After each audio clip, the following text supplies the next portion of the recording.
दोस्तों लाइव कर रहे हैं, लेकिन लाइव बार बार रुक जा रहा है, पता नहीं किस कारणों से। लेकिन हमारी आवाज़ लगातार हम लोग उठाते रहेंगे, क्योंकि हम लोग आज आवाज़ उठा रहे हैं कानून व्यवस्था के ऊपर, हम न्याय व्यवस्था के ऊपर आवाज़ उठा रहे हैं। किरण नेगी जो उत्तराखंड की बेटी थी, दिल्ली में जिसके साथ गैंगरेप हुआ और जिसकी लाश हरियाणा में मिली, पुलिस ने भी जिसको rear of the rarest case जिसको कहा, 3 आरोपी सुप्रीम कोर्ट ने ये जजमेंट दिया कि ये छोड़ दिया जाए इनको, क्योंकि ये निर्दोष है। तो इसीलिए कुछ लोग आप शेयर जरूर करिएगा जरूर इसको, क्योंकि लगातार पता नहीं क्यों वीडियो रुक रही है, बार बार बीच में ऑटोमेटिकली लाइव खत्म हो जा रहा है, क्योंकि कई लोग इस बात पर पचा नहीं पा रहे हैं इसको। क्योंकि एक तरफ हम अंकिता का मामला पूरे उत्तराखंड में, पूरे भारत में लोगों ने अंकिता के मामलों को बड़ी सराहना भी मिली और जो उनके घर वाले थे उनके साथ संवेदनाएं भी सब लोगों की थी।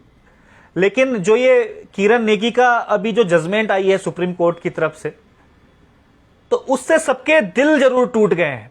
दिल इसलिए टूटे हैं क्योंकि वो किरण नेगी जो थी, जब उसकी लाश मिली थी, उसकी बॉडी मिली थी, तो कितना जघन्य अपराध उसकी बॉडी के साथ हुआ है, शायद सुनते हुए और बोलते हुए हमारी रूह इसमें कांप जाए। उसके आंखों के अंदर तेजाब डाला गया था और उसकी आंखें पेचकस, जो घरों में पेचकस जो होता है, उससे उसकी आंखों पर वार किया गया था। आंखों और कानों में तेजाब डाला गया था। उसके जो इंटरनल बॉडी पार्ट होते हैं उसमें बोतल मिले थे जब पीएम रिपोर्ट ये आई थी। तो खुद सोचिएगा, उसके इंटरनल पार्ट में जो उसके गुप्तांग होते हैं उसमें बोतल मिली थी। मतलब सोच के ही ना रूह कांप जाती है इन सबको। और सुप्रीम कोर्ट कहता है कि इन्हें बाइज्जत बरी कर दिया जाए। हाई कोर्ट ने कह दिया था कि इनको फांसी दी जाए। 2014 का हाई कोर्ट का जजमेंट था किरण नेगी के, उसमें कि इनको फांसी दे दी जाए। जिला जो कोर्ट होता है उसने भी कहा था कि इनको फांसी दे दी जाए 2012 में।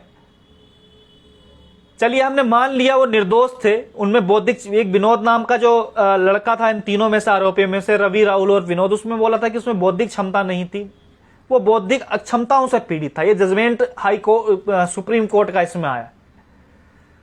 तो ये समझ से बड़े हमारा परे है कि क्या जो उस लड़की की जो हालत उस समय मिली थी, उसका जो किडनैप हुआ था दिल्ली से, साउथ वेस्ट दिल्ली से, जो अपने घर की सबसे बड़ी बेटी थी, इकलौती बेटी थी। उसके पिताजी एक सिक्योरिटी गार्ड थे, सिक्योरिटी गार्ड की नौकरी करते थे अपने परिवार के भरण पोषण के लिए। मात्र 19 साल की थी वो, 19 साल की लड़की थी। और 19 साल की लड़की की लाश 4 दिन बाद हरियाणा के सबसे जो लास्ट इलाका है रेवाड़ी क्षेत्र, एक गांव जो वहां का है, उससे 30 किलोमीटर दूर सरसों के खेत में उनकी मिली थी। और जिसने उस बॉडी को देखा ना, वो शायद जिंदगी भर उसको नहीं भूल पाएगा, उस दर्द को, जो वो दृश्य जो उन्होंने देखा था। हम उसकी कल्पना भी करें ना उस जघन्य अपराध की, शायद लगता है कि हम वाकई में मानवता बची है कि नहीं बची है।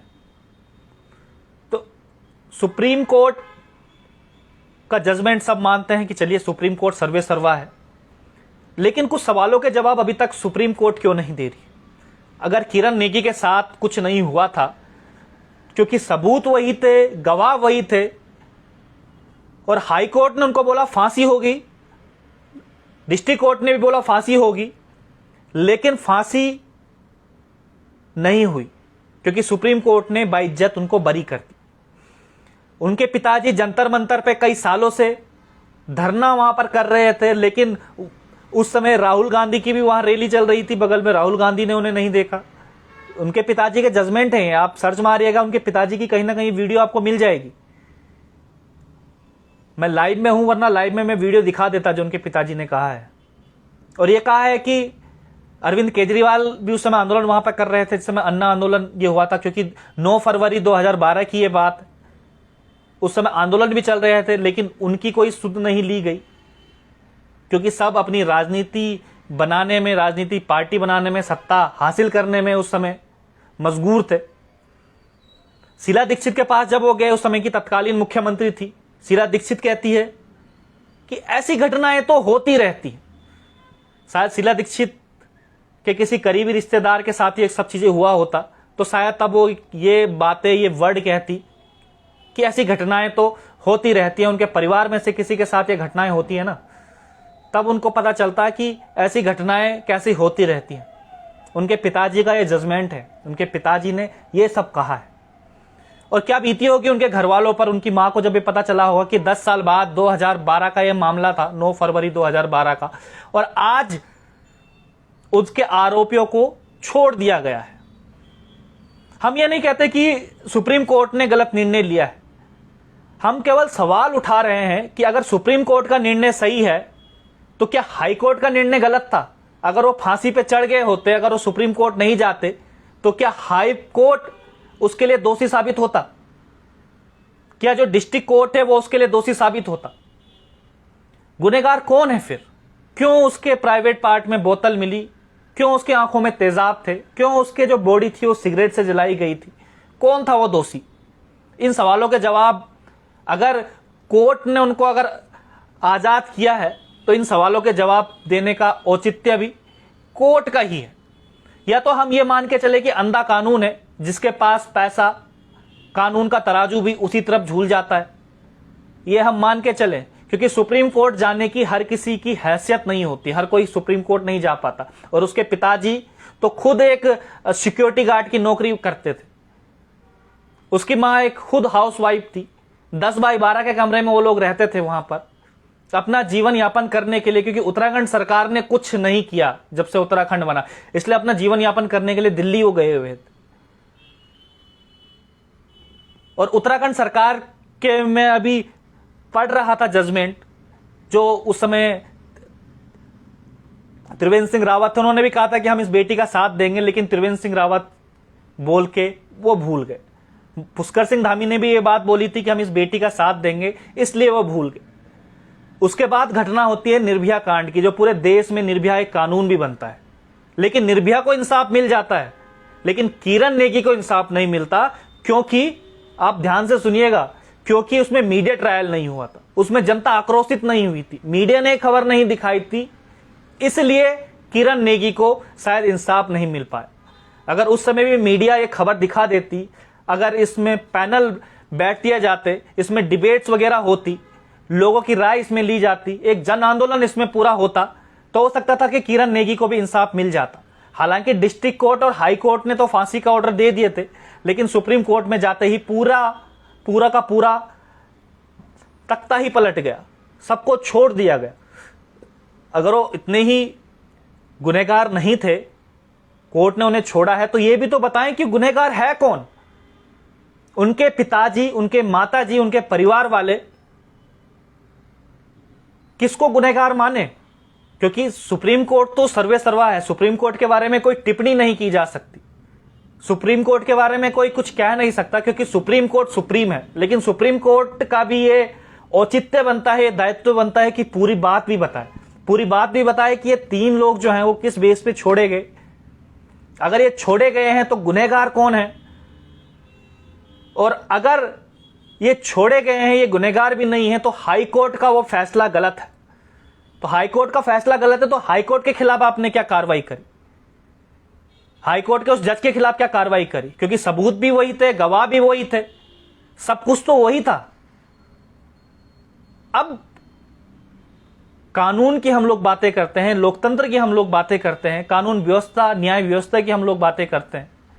इन्हीं में ही जब दाग पड़ने शुरू हो जाएं, जो साफ साफ नजर आ रहा है, जो साफ साफ दिखाई दे रहा है, तो जनता भरोसा किस पे करे? लोकतंत्र कहां रह गया है आखिर?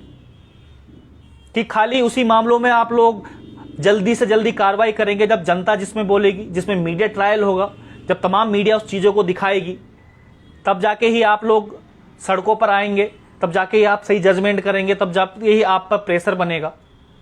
क्या बिना मीडिया ट्रायल किए हुए, बिना मीडिया के बताए हुए, बिना जनता के आक्रोशित हुए क्या गुनहगार को सजा नहीं मिलेगी? अगर गुनहगार को सजा मिलेगी तो किरण नेगी के जो गुनहगार थे वो आज हैं कहां पर?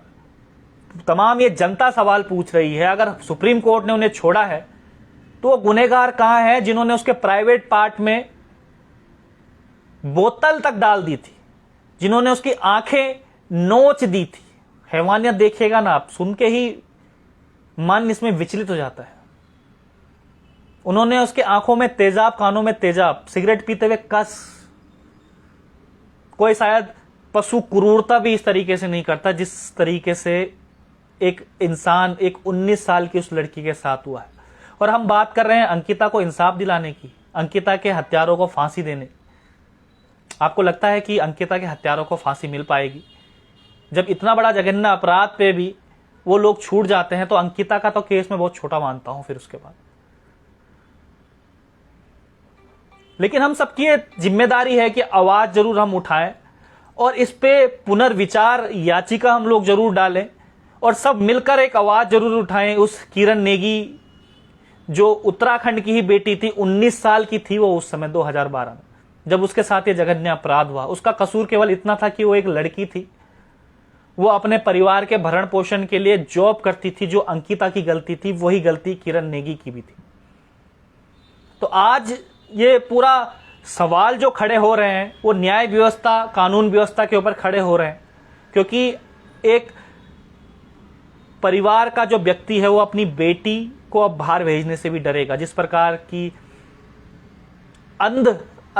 अंधा कानून जो पूरे भारत में ये भ्रमण कर रहा है, तो मुझे लगता है कि शायद अब सबको जागने की जरूरत है। वरना आज अंकिता थी, कल किरण नेगी हुई और परसों कोई और भी हो सकता है। क्योंकि कानून व्यवस्था किस प्रकार से है, क्या कुछ कानून व्यवस्था कर रही है, किस प्रकार से न्याय व्यवस्था है। एक न्यायपालिका कहती है कि फांसी दो, दूसरी न्यायपालिका कहती है बाइज्जत इनको बरी कर दो। तो खुद सोचेगा कितना डिफरेंस इन चीजों में। हाँ, इतना हम मान सकते थे अगर वहां हाईकोर्ट ने बोला कि फांसी दो, सुप्रीम कोर्ट कहती है कि उन्हें उम्र कैद कर दो, लेकिन सुप्रीम कोर्ट ने उन्हें छोड़ दिया। लेकिन बताएं भी तो किस बिहाफ पे उनको छोड़ा है। ये रवि, राहुल और विनोद, अगर ये इसके कातिल नहीं थे, इन्होंने उसके साथ ये जघन्य अपराध नहीं किया था, तो किसने किया था? तो ये आप लोगों की जिम्मेदारी है। इस वीडियो को ज्यादा से ज्यादा शेयर जरूर कीजिएगा और इसमें सवाल जरूर पूछिएगा कि असली गुनहगार कौन है, असली गुनहगार हमें चाहिए। क्योंकि अगर हम सुप्रीम कोर्ट पे सवाल खड़े नहीं कर सकते, तो लेकिन सुप्रीम कोर्ट को यह जवाब जरूर देना पड़ेगा इन सब बातों का कि आखिर असली गुनहगार कौन है। अगर हाईकोर्ट इसमें गलत है तो हाईकोर्ट के खिलाफ आप एक्शन क्यों नहीं लेते? ऐसे में तो वो बेचारे जो हाईकोर्ट, अगर वो सुप्रीम कोर्ट नहीं जाते तो हाईकोर्ट तो उन्हें फांसी पे चढ़ा ही दिया था, अगर वो इतने ही गुनहगार नहीं थे। तो ये लोकतंत्र बचाने की एक मुहिम है और ये न्याय व्यवस्था और कानून व्यवस्था सुधारने की एक मुहिम है, ताकि किरण नेगी के साथ जो घटना हुई है, आज 10 साल उसको हो गए हैं, उसके परिवार के साथ जो बीती है, जो एक आस में थी कि आज नहीं तो कल उसकी बेटी की आत्मा को शांति मिलेगी, वो शांति शायद नहीं मिल पाई है। क्योंकि असली गुनहगारों का कोई पता ही नहीं है, ना ही पुलिस प्रशासन को पता है, ना ही न्यायपालिका को उसके बारे में पता है कौन है। लेकिन न्यायपालिका को यह पता है कि कौन गुनहगार नहीं है। तो ये सवालों का जवाब आखिर देगा कौन? क्या आम जनता इसमें इन्वेस्टिगेशन करे और आम जनता ही सजा देना शुरू करे? तो अगर आम जनता को ही सजा देना है तो फिर किस बात का लोकतंत्र? तो आप जरूर इस बातों को शेयर जरूर कीजिएगा और मेरी बातों को ध्यान से सुनिएगा दोबारा से, जो स्टार्टिंग से मैंने वीडियो में कहा है। क्योंकि सुप्रीम कोर्ट के ऊपर जो जजमेंट है उसके ऊपर हम लोग टिप्पणी नहीं कर सकते, लेकिन सवाल हम लोग उनसे जरूर पूछ सकते हैं। तो आज के लिए इतना ही। आप देख रहे थे आपका अपना प्रवचन डिजिटल। नमस्कार, जय हिंद, जय भारत, जय उत्तराखंड।